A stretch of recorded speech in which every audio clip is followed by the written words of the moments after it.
ব্যথা লাগছে। আল্লাহর ওলি বলেন, নাস্তিক রে ব্যথাটা কেমন আমাকে একটু দেখায় দে। ব্যথা কি দেখানো যাবে? নাস্তিক আল্লাহর ওলি রে, ব্যথা এমন জিনিস কোনদিন দেখানো যায় না।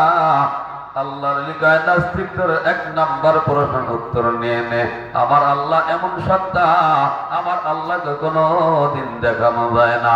তুই ব্যথাকে তেমনি ভাবে না দেখে বিশ্বাস স্থাপন করলি, আমার আল্লাহকে না দেখে বিশ্বাস স্থাপন করার নাম নাস্তিক ঈমান। এবার আল্লাহ ওলি কয়, নাস্তিক তোর দুই নাম্বার প্রশ্নের উত্তর নিয়ে নে। দুই নাম্বার প্রশ্ন কি ছিল?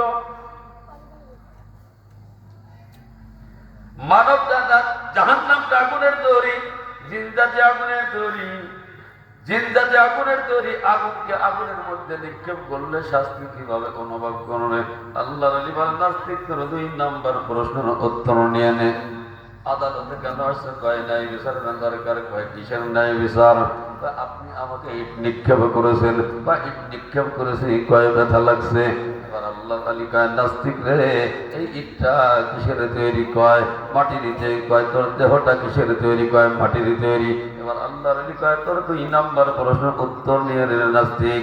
আজকে মাটির তৈরি ইটের ধারা, মাটির তৈরি বডিতে আঘাত করার কারণে যেমনি ভাবে তুই শাস্তি অনুভব করলি, কালকে আমাদের ময়দানে আমার আল্লাহ হিসাব নিকাশের পরে যখন চিন্তা থেকে জাহান্নামের মধ্যে নিক্ষেপ করবে, তেমনি ভাবে শাস্তি অনুভব করবে। এবার আল্লাহর ওলি কয়, নাস্তিক রে তোর তিন নাম্বার প্রশ্ন উত্তর নিয়ে নে। তিন নাম্বার প্রশ্ন কি ছিল? গাছের একটা পাতা পর্যন্ত আল্লাহর বিনা হুকুমে লড়তে পারে না।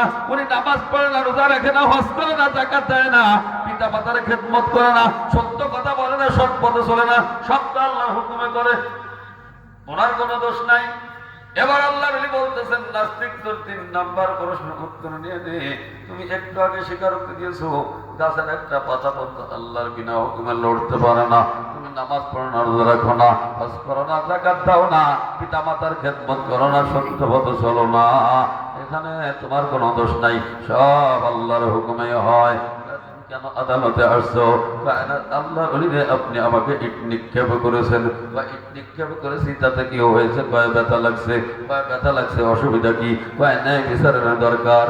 আল্লাহ বলেন, নাস্তিক রে কিসের ন্যায় বিচারের দরকার? তুই একটু আগে স্বীকারোক্তি দিয়েছ গাছের একটা পাতা পর্যন্ত আল্লাহ বিনা হুকুমে লড়তে পারো না।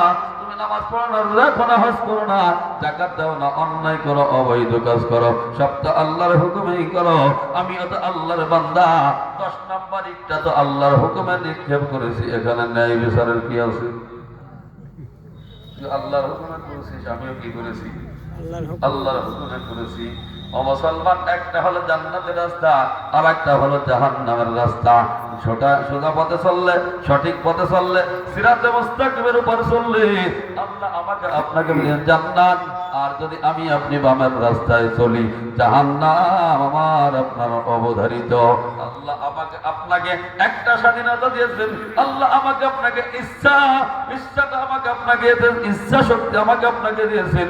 একটা আল্লাহ ভালো রাস্তা বলে দিয়েছেন, আর একটা খারাপের রাস্তা। এবার আমি আপনি সিদ্ধান্ত নিব কোন রাস্তা আমি আপনি চলবো।